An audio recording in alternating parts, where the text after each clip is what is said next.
It wasn't a hurricane. It wasn't a massive storm system, tracked for days. It was something far worse. Sudden, silent, and underestimated. And by the time families reached for their phones, it was already too late. On the morning of July 4th, 2025, much of Texas was waking up to the holiday bus picnics, parades, and fireworks on the horizon. But in parts of Kerrville, Center Point, and surrounding hill country, the world had already turned upside down. By dawn, rising waters had swallowed entire blocks. Cars floated down streets like forgotten toys. Families clung to rooftops. And many wondered, where was the warning? To understand the horror of the July 2025 Texas flash floods, we must rewind the clock to the early morning hours of July 4th, a holiday that would become a day of mourning. 1:14 a.m. The National Weather Service issues a flash flood warning for Kerr County. Radar shows an intense band of thunderstorms stalling over the region. The storms aren't large, but they're slow and saturated. Rainfall projections jump quickly from 2 inches, to 4. Then, 6:02 a.m., the rain intensifies. Streams and creeks that had been quiet for weeks, still parched from a mild drought, begin to fill.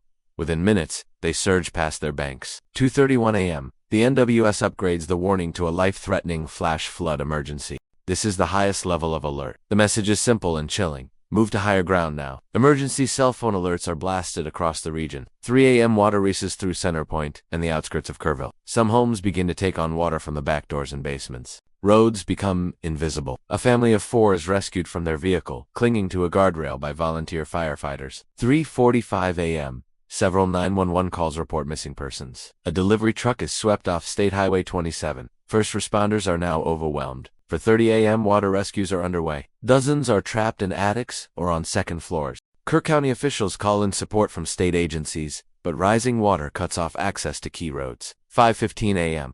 The rain finally slows, but the damage is done. In less than 4 hours, parts of Texas have received nearly 10 inches of rain. Entire neighborhoods are underwater. The NWS had indeed issued timely alerts, starting with the 1:14 a.m. flash flood warning. They followed protocol, escalated alerts, and activated emergency systems. But despite that, dozens of residents reported they never received any warnings. Some blamed spotty cell coverage, others pointed to power outages, and many lamented the absence of outdoor warning sirens. A few towns had no systems for alerting sleeping residents. As dawn broke, the question shifted from what happened to how could this still happen? Stay tuned.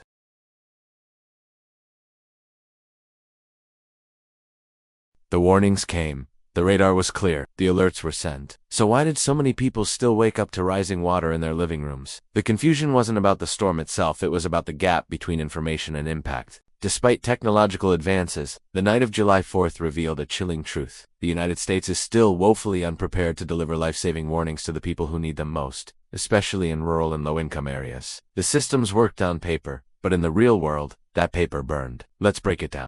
The National Weather Service issued clear, escalating warnings. In fact, meteorologists in San Antonio and Austin had been tracking the storm's trajectory for hours before the deluge began. Their radar systems picked up the saturation. Emergency alerts were sent out through phones, radio broadcasts, and online platforms. But here's what didn't happen. Many residents in Center Point said they never heard any sirens because the town has no siren system. Others said they received no alerts because cell towers went down early during the storm. Power outages meant weather radios didn't function. Some battery backup systems failed. In short, a cascade of failure not in data, but in delivery. Experts call it the last mile problem. You can have the most advanced weather systems in the world, but if your alert system can't reach people at 2 a.m. when they're asleep, it's like shouting into the void. One meteorologist put it bluntly, "We can make people act on what they don't hear." The flood highlighted other major issues. Funding cuts to the NWS had left some forecasting offices under local emergency preparedness. Budgets in small counties were insufficient to maintain modern warning infrastructure. Some regions still rely on outdated sirens, limited mobile coverage, and no community-wide alert rehearsals. In the wake of the flood,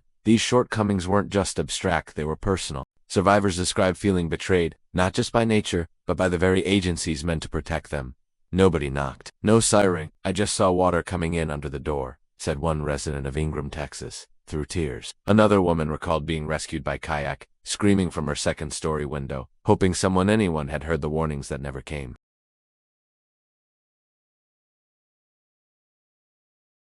In the aftermath, the stories that emerged were not just heartbreaking, they were urgent reminders of how fragile the line is between safety and tragedy. One man, a retired Navy veteran, described using a camping inflatable mattress to ferry his grandchildren to safety. "I didn't think I'd ever use it again," he said, "but I wasn't going to wait for someone to knock on my door." Another woman, a local school teacher, recalled how her husband had to wade waist-deep through water to rescue their elderly neighbor, who had no phone, no power, and no idea. The flood was coming. She thought it was just rain, the teacher said. No one told her it was something more. And then there was the story of a local pastor whose church became an impromptu shelter.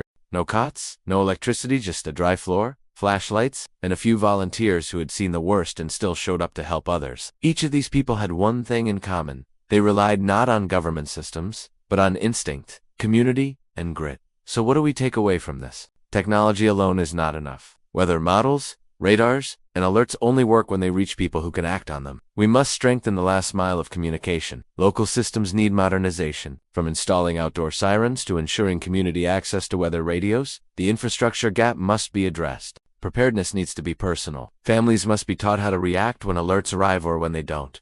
Emergency plans should be as common as fire drills. Rural and vulnerable communities require targeted support. These areas often face the most risk, with the fewest resources. Disasters like this one shouldn't be forgotten. After the floodwaters recede, we must share their lessons, amplify the voices of survivors, and demand change. If this story moved you, consider subscribing to this channel. Hit the like button to help others see it on. More importantly, share it with your community. Prepare a flood plan. Check your emergency alerts. Talk to your neighbors, because the next storm won't wait, and next time, it might be your town.